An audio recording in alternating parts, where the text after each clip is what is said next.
one of my phone consultation clients expressed considerable astonishment that he had been able to realize so much uninterrupted progress with heavy-duty, high-intensity training. And I explained to my client that such should not be a surprise, that there's no mystery to any of this, that people have been growing muscles beyond normal levels for at least 10,000 years, that we live in a knowable, rational universe of absolute clear-cut identity, guided by one set of immutable, never-changing principles, and that the cause and effect relationship between intense exercise and muscle growth has been understood for quite some time, even though the majority of self-styled experts in this field fail to grasp it. I concluded by pointing out to this individual that it is reality and its laws, the laws of nature, that dictate the causes which must be enacted to affect the buildup of muscle mass beyond normal levels, and that once these causes are clearly understood, the task of developing bigger and stronger muscles, in fact, while requiring high-intensity effort, is really quite simple. In this context, the exercise scientist would concern himself with the volume or number of sets being performed. Now, since people who perform no weight training have muscles of normal size, and those who perform some resistance exercise usually do grow larger muscles, perhaps growth stimulation is directly related to the volume. It's not an illogical or irrational place to start an investigation. That's where I would look. That's where I looked. And 80 better still, and 120 sets better still, and so on into infinity. And that's where we find ourselves. There it is, the obvious tenuity, the monumental absurdity of the volume argument, all wrapped up in a singular childlike notion that more is better. It is erroneous, illogical, non-productive, and even counterproductive. The best way to explain a highly abstract principle like intensity is to go to a concrete example in perceptual reality. Let's assume hypothetically that every one of you here today is capable of curling a 100-pound barbell for a maximum of 10 reps to failure. Obviously, audience, the first rep of that set would be the easiest. Or to be more technically precise, we would say the first rep requires the least intensity of effort. The first rep does fatigue you a little bit, however. That's why the second rep is always a little bit harder. Whereas the first rep may require on the order of 8 or 10% intensity of effort, the second rep you see may require 15 or 20% intensity of effort. Without belaboring the issue, you know that's how it goes with each successive rep of the set. Each one becomes harder to complete, requiring a more intense effort than did the preceding, until finally we get to the last possible rep in this hypothetical case, again, a set of barbell curls to failure at 10 reps with 100 pounds. The last rep would be the only one where we say it requires literally 100% intensity of effort. You're gritting your teeth, you're shaking all over, and you barely get the bar to the top. Now I ask you, which repetition of that set is more likely to stimulate an increase in strength and muscular size? The first rep, which is the least intense, or the last rep, the hardest one? The only rep requiring 100% intensity of effort. Executing that last, almost impossible rep causes the body to dip into what's called its reserve ability.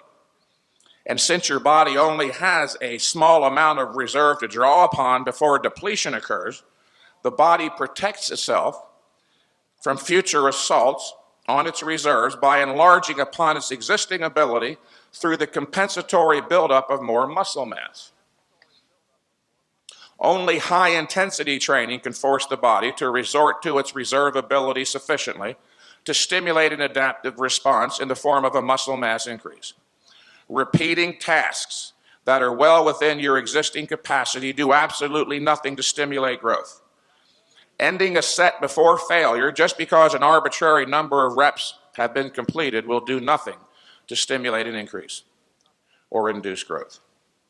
Carrying a set to a point where you are forced to utilize 100% of your momentary muscular ability is the single most important factor for increasing strength and size. Working to a point of momentary muscular failure, where another rep is impossible despite your greatest effort,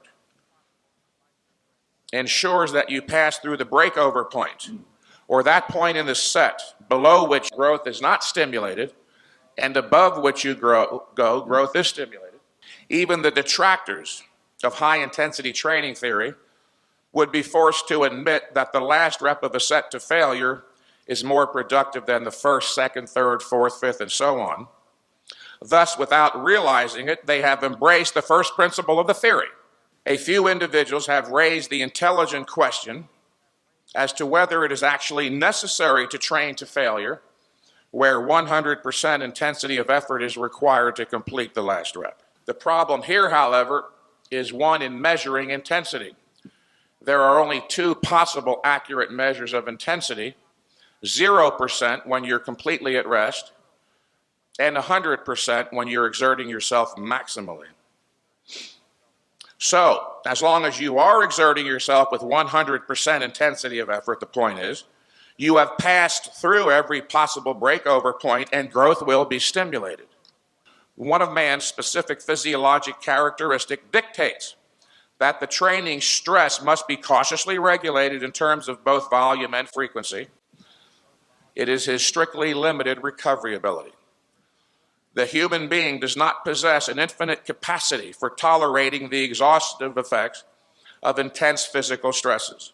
This fact is what led Arthur Jones to state, and I quote, "It is only rational to use that which exists in limited supply as economically as possible," close quote. While the principle of intensity must be understood as the first requisite for understanding anything else of value about exercise, the fact of a limited recovery ability is the next key concept that must be grasped in the logically interdependent hierarchy of scientific knowledge and exercise. It is only on the basis of knowing that the body has a limited recovery ability that one may understand why the volume and frequency must be cautiously, even hyper-cautiously regulated. I had no doubt that this was the key.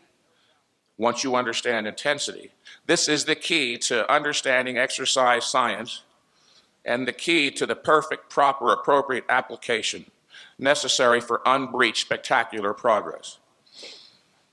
The issue of volume, or number of sets. The issue of volume is a negative factor, negative with a capital N.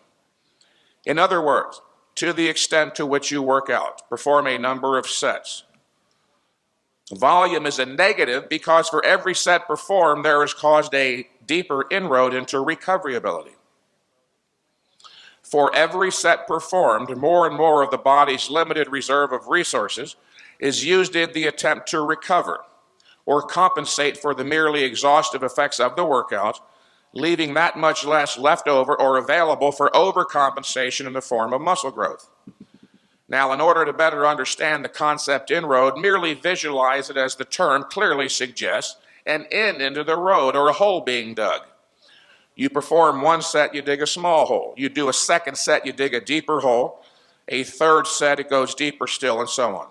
Because for every set you do, the deeper that hole gets, then that much more of your body's resources will be used, or you could say wasted, in recovery, overcoming the deficit, the inroad, filling the hole, leaving that much less left over for building the mountain on top of the muscle.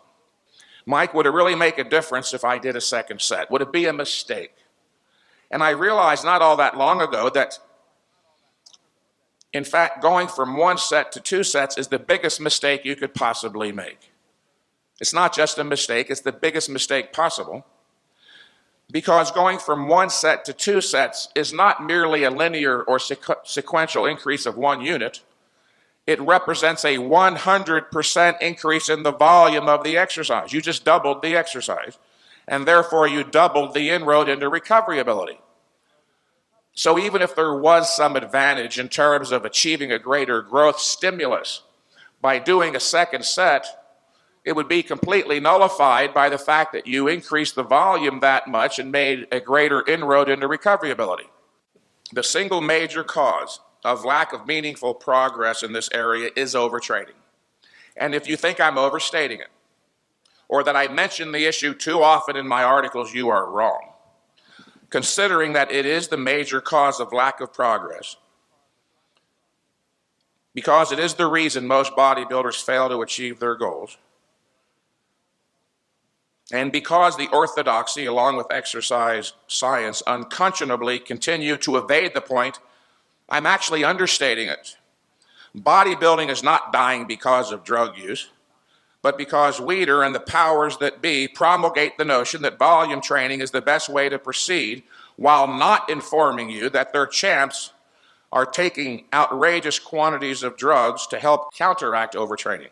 The majority of bodybuilders today still seem to operate on the notion that their purpose is to go into the gym to see how many sets they can do, how much they can take, or how long they can mindlessly endure. And that is wrong, because bodybuilding is not aerobic. A bodybuilding workout, in other words, audience, is not an endurance contest. Your purpose as a bodybuilder or strength athlete is to go into the gym and intelligently, logically, rationally do what nature requires to trigger the body's growth mechanism into motion and no more. Then get the hell out of the gym, go home, rest, and grow. The big picture in bodybuilding is comprised essentially of two elements of equal value, literally 50-50, not 60-40 or 70-30, but 50-50, with neither of the elements being even slightly more important than the other. The first element, of course, there's no gainsaying it, is the actual workout itself. And the second element, the other 50%, just as important, is the rest period between workouts. And here's why. The workout, you must understand, audience, doesn't actually produce muscular growth. Remember, the workout is a stimulus. The workout merely stimulates the body's growth mechanism into motion. It is the body itself that produces the growth, but only if left undisturbed by further exercise stress during a sufficient rest period. Or in other words, if you don't rest enough, you won't grow enough, if at all. How can anyone know with reasonable certainty how much time need elapse between workouts? Immediately upon completion of a workout, you don't feel the same as you did before the workout, do you? No, you're exhausted. In addition to the personal experience or the subjective sense of feeling fatigued, you're also exhausted in the technical sense, in that a considerable portion of your body's resources or recovery ability was used to fuel the workout. You feel like you're in a hole. There was a deficit created. The first thing that the body must do after the workout is not build the mountain on top of the muscle, but fill the hole, or recovery, we call it. In fact, the completion of the recovery process itself may take up to 5 days or even longer in some cases before the body even has a chance to start building the mountain on top of the muscle. If you train again before the recovery process is completed, you will short-circuit the growth production process entirely. Every bodybuilder of experience has had the experience of performing, let's say, a tremendous leg workout on a Friday afternoon. He breaks all of his personal records, his reps are up, then he intentionally rests all weekend, thinking he'll wake up Monday feeling totally refreshed and recovered, but to his surprise, he wakes up Monday feeling a sense of generalized or systemic fatigue. One of the chief sources of confusion on the issue of frequency is that bodybuilders don't realize that exercise, in addition to having a localized effect on the muscle being worked, also has a systemic effect. Remember, you have to rest long enough between workouts, not just for localized recovery, which actually takes place fairly quickly. You must also allow enough time between workouts to allow for systemic recovery, which can take weeks, depending upon the type of training you're engaged in. This program literally does represent, again, from a certain perspective, throughout part of the training year, a perfect program.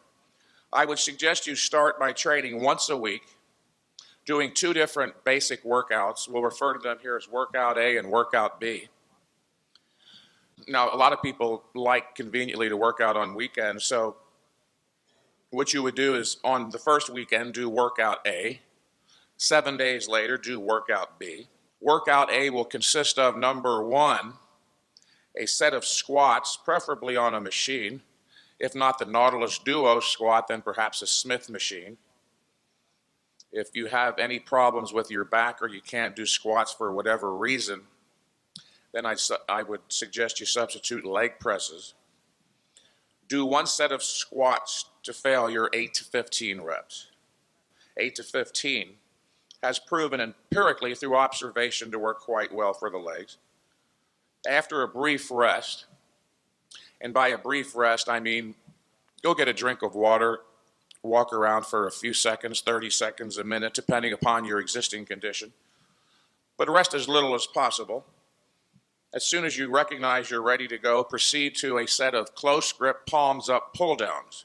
And by that I mean your grip should be 8 or 10 inches apart depending upon your shoulder width and your physical stature. Palms up, I mean a curling grip. Your palms are literally facing up. Initiate the movement with extreme deliberation, utilizing no thrust or momentum to get the weight started and to keep it moving. Pull it down to your clavicles under hyper strict control. Pause for a long static count of 2 or 3 seconds and lower under strict control. That's all you're going to do. A set of squats, 8 to 15 to failure, followed by a very brief rest, and a set of close grip, palms up, pull down, 6 to 10 reps to failure. 1 week later, you'll do workout B, which will consist of, number 1, a set of regular, not stiff-legged, but the regular old-fashioned deadlift, or as many of you here seem to enjoy, you might want to use the trap bar. That's fine with me. 5 to 8 reps to failure. After a brief rest, proceed to exercise number 2, a set of dips, 6 to 10 reps to failure. Don't make the mistake of gauging or evaluating the success of any one of these workouts based on pump or soreness.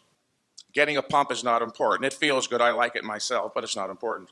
The main point here is you won't know that any one of these workouts was a successful workout until the next time you do that workout. If you're stronger, obviously a positive change took place. And the point there is keep a training journal. Record the date of each workout. List your body weight at the beginning. List the exercises, the amount of weight, of course, and be real cautious and careful about this last point. Accurately record the number of reps.